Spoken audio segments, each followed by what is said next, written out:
Avant toute chose, l'ensemble de textes publiés par la Commission européenne constituent des projets qui sont susceptibles d'évoluer. La Commission européenne a dévoilé un ensemble de mesures ainsi que ses ambitions à horizon 2024 autour de 3 propositions législatives, l'une concernant le marché des cryptoactifs, l'autre la résilience opérationnelle dans le secteur financier et enfin la troisième concerne un régime pilote applicable aux security tokens.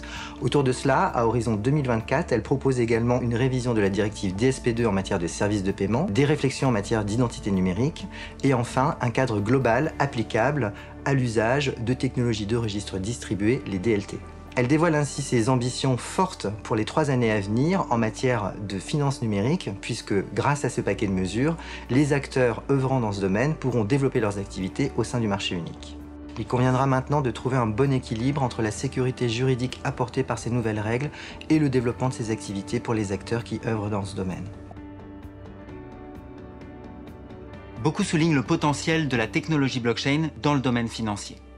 C'est notamment le cas de la Commission européenne avec sa proposition de régime pilote pour les security tokens.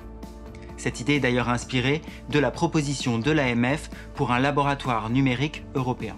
L'objectif de ce dispositif serait d'octroyer des exemptions réglementaires ciblées à des acteurs développant des activités dans le domaine financier en lien avec la technologie blockchain. Ces exemptions seraient octroyées pour une durée limitée et sous conditions spécifiques. Un des enjeux principaux est d'améliorer la liquidité des security tokens, notamment en permettant d'organiser un marché secondaire pour cette nouvelle catégorie d'instruments.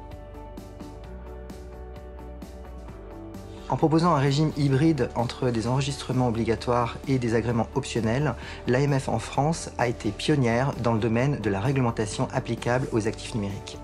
Ici, la Commission européenne propose un projet de règlement qui s'inspire à la fois du régime PSAN français, mais également de la directive MIF applicable aux instruments financiers.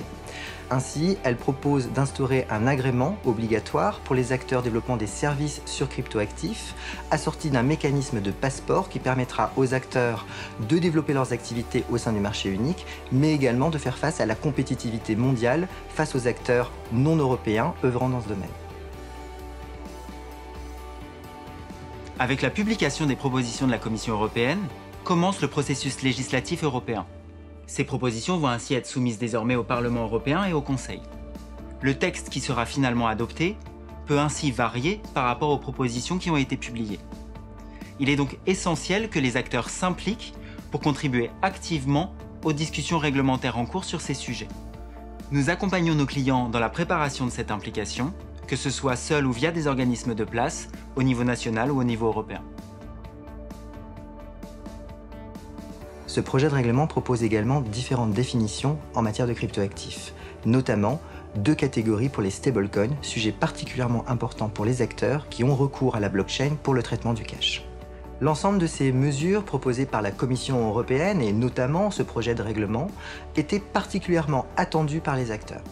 Dans nos discussions au quotidien avec nos clients, des startups françaises, étrangères, mais aussi des groupes financiers internationaux, un besoin s'exprimait en matière de clarification juridique pour développer ces activités au niveau pan-européen et ainsi développer davantage de volume, permettant de faire face à la compétitivité mondiale féroce dans le domaine de la finance numérique.